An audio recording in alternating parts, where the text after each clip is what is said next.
Assalamualaikum warahmatullahi wabarakatuh. Perkenalkan, nama saya Hafiz Daud Alexander. Saya sendiri berasal dari kelas TIE angkatan 2023 dengan NIM 23051204 149. Kali ini saya akan menjelaskan beberapa jenis memori komputer untuk mata kuliah sistem operasi. Nah, apa sih memori komputer itu? Memori komputer sendiri adalah suatu perangkat fisik yang digunakan untuk menyimpan data, informasi, dan instruksi sementara atau permanen. Memori komputer juga isinya adalah menyimpan beberapa informasi binat dalam bentuk bit. Gitu. Dalam sistem komputer, kita butuh memori komputer atau memori utama. Memori komputer, untuk menyimpan berbagai jenis data yang akan kita simpan. Dan kita juga dapat mengambil, membaca, dan menghapus data tersebut. Gitu. Jenis memori komputer itu ada 4, yaitu ada memori utama, primer, sekunder, cache, sama register. Nah, pertama adalah memori primer. Memori primer atau juga dikenal dengan memori utama pada sistem komputer, dia berkomunikasi langsung dengan CPU, auxiliary memory, dan cache memory. Nah, memori primer ini dia volatil. Apa itu volatil? Jika data yang di dalam memorinya itu hilang, itu dapat hilang jika terjadi kegagalan daya. Hilang jika tidak disimpan. Ya, dalam konteks tidak disimpan. Gitu. Nah, memori primer ini biasa digunakan untuk menyimpan program atau data yang saat proses aktif itu digunakan. Misalnya seperti data utama, let's say like programs that we want, mungkin seperti Windows, and then some software kayak mungkin let's say Adobe Illustrator atau aplikasi editing lainnya yang digunakan, Microsoft Word, Microsoft presentation, PowerPoint presentation, ya seperti itu miripnya. Nah, pengaksesan atau eksekusi data dari memori utama ini lebih cepat karena punya cache atau memori register. Jadi punya respon lebih cepat dan bisa diakses oleh CPU lebih cepat gitu. Karena letaknya sendiri juga lebih dekat sama CPU. Nah, memori utama ini bagi dua, ada RAM dan ada ROM. RAM atau Random Access Memory ini adalah perangkat komputer yang digunakan untuk menyimpan data sementara. Nah, ini digunakan untuk membaca atau menulis sebuah data di memori sampai mesinnya itu bekerja.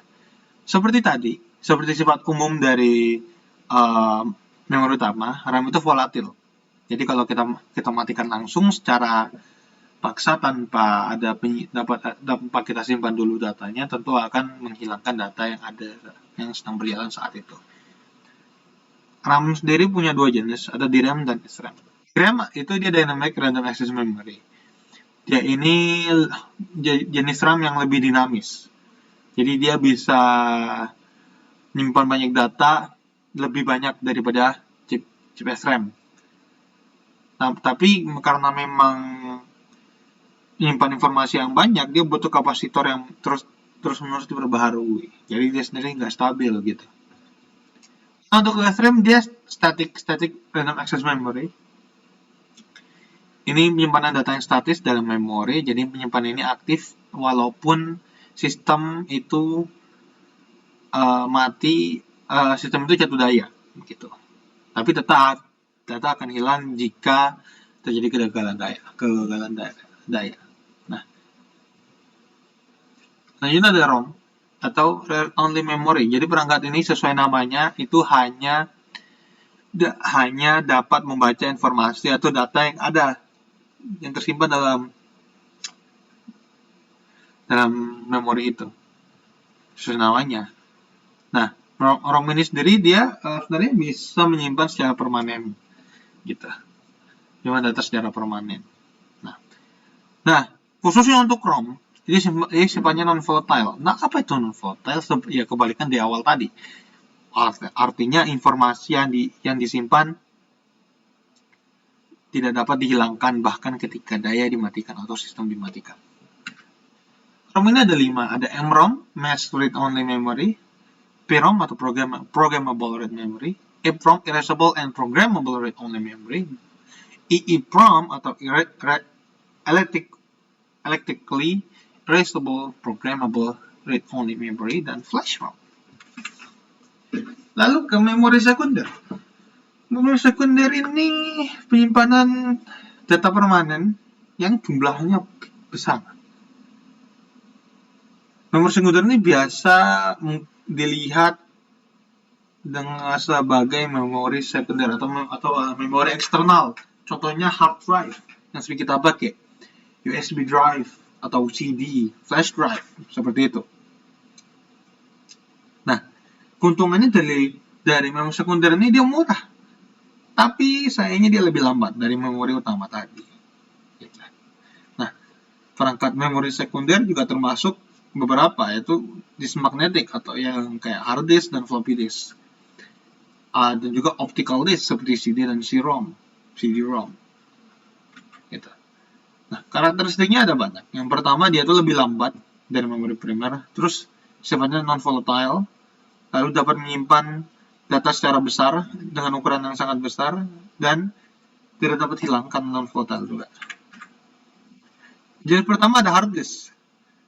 Hard disk ini dia yang umum kita temukan. Dia menggunakan sistem yang tadi, yang seperti dibilang tadi, yaitu dengan menggunakan disk magnetic. Dia mencoret-coret disk tersebut untuk menyimpan data, gitu.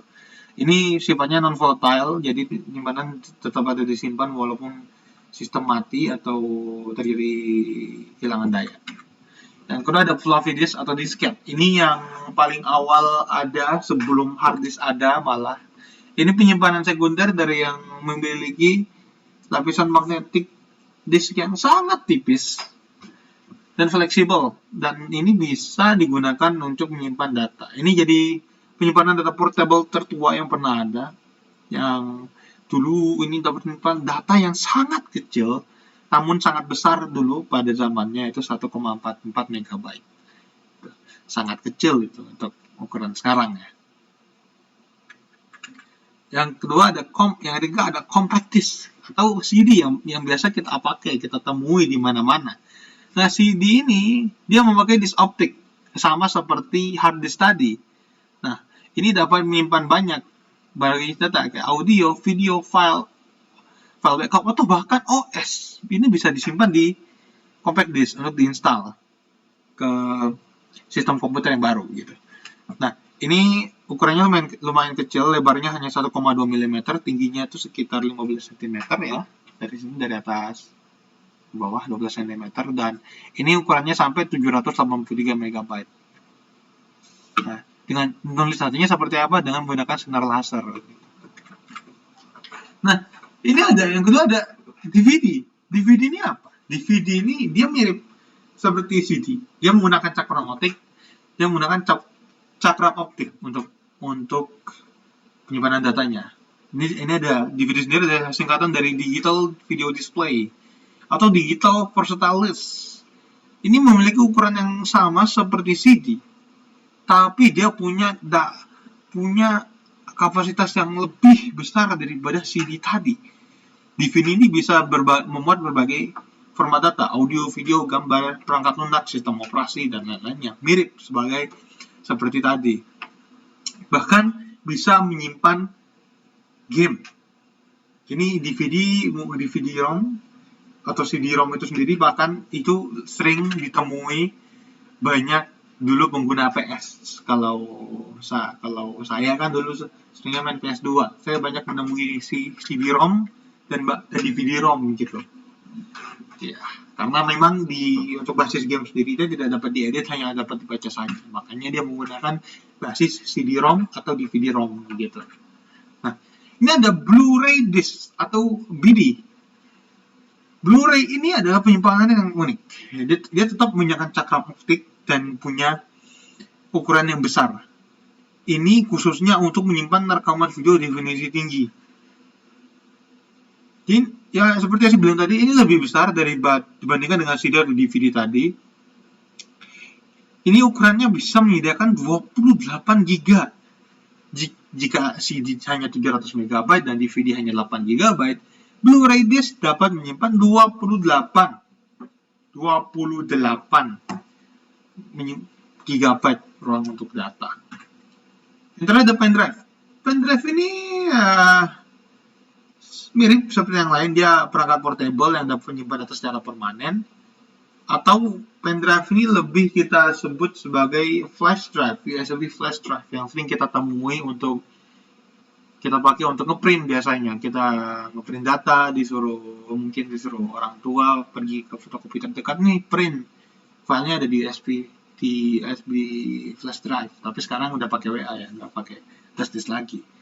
Pendrive ini tidak punya bagian yang dapat dipindahkan untuk menyimpan data, jadi tetap ya dia punya chip sirkuit terpadu untuk menyimpan data. Jadi hal ini mungkin kita untuk memindahkan data-data dari satu komputer ke komputer yang lain melalui pendrive ini. Biasanya kapasitas dari flash drive atau pendrive ini berkisar dari 64 sampai 64 MB sampai 128 GB atau bahkan lebih gitu. Nah, ini yang ketiga ada memori cache.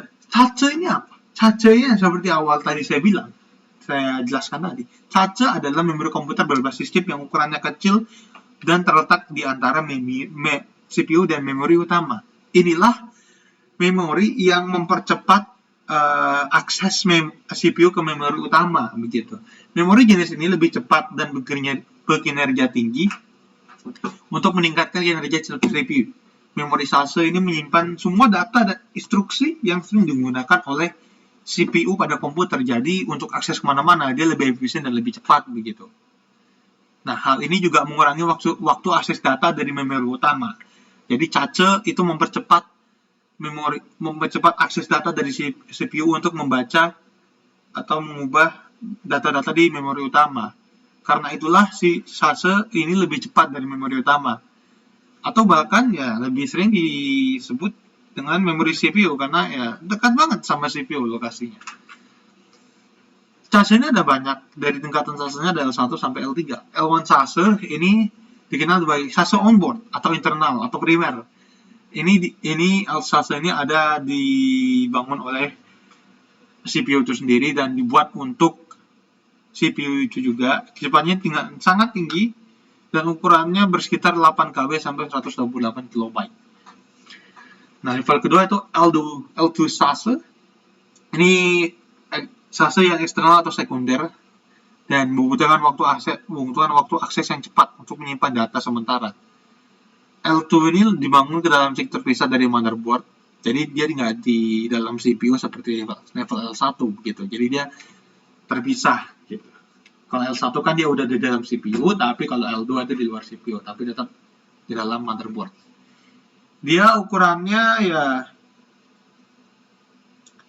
kurang lebih lebih besar tentu dari L1 cache itu 128 KB sampai 1 MB. Yang terakhir ada level 3, L3 cache. Cache ini umumnya digunakan untuk kinerja dan kapasitas komputer yang tinggi. Nah, ini dibangun di dalam motherboard juga. Seperti L2 tadi, tapi sayangnya kecepatannya ini sangat lambat dibandingkan dengan dua level awal tadi. Dan maksimalnya kapasitas dari cache ini adalah 8 MB. Terakhir ada memory register. Memory register ini adalah tempat penyimpanan sementara untuk menyimpan dan mentransfer data dan instruksi komputer. Biasanya ini memory register ini adalah memori yang paling kecil dan paling cepat di dalam komputer. Karena memori inilah karena memori ini terletak dalam CPU untuk membantu CPU dalam bentuk register gitu. Ukurannya ini bervariasi, ada 16, 32 dan 64 bit. Dan memori register ini menyimpan sementara instruksi data dan alamat dari memori yang berulang kali digunakan untuk memberi respon lebih cepat ke CPU. Artinya apa? Agar CPU ini lebih satset dalam mengerjakan tugasnya. Jadi dalam kita memindah-pindah tab, dalam kita buka Word, buka PDF, it's much faster with memory register gitu. Tidak hanya cache yang mendukung, tapi memory register juga mendukung hal yang sama. So it will make computer work faster for it to read and or write or even change any data inside the memori utama, di dalam memori utama itu. Jadi dia lebih cepat dan handal gitu. Oke, sekian dari presentasi saya. Itu saja beberapa jenis memori yang ada dalam komputer. Ini totalnya ada 4 ya. Primer, sekunder, salsa, dan register begitu. Selanjutnya saya mohon maaf jika ada salah kata dan kurangnya saya dalam menjelaskan materi. Dan terima kasih sudah memperhatikan sampai sekarang. Wassalamualaikum warahmatullahi wabarakatuh. Terima kasih.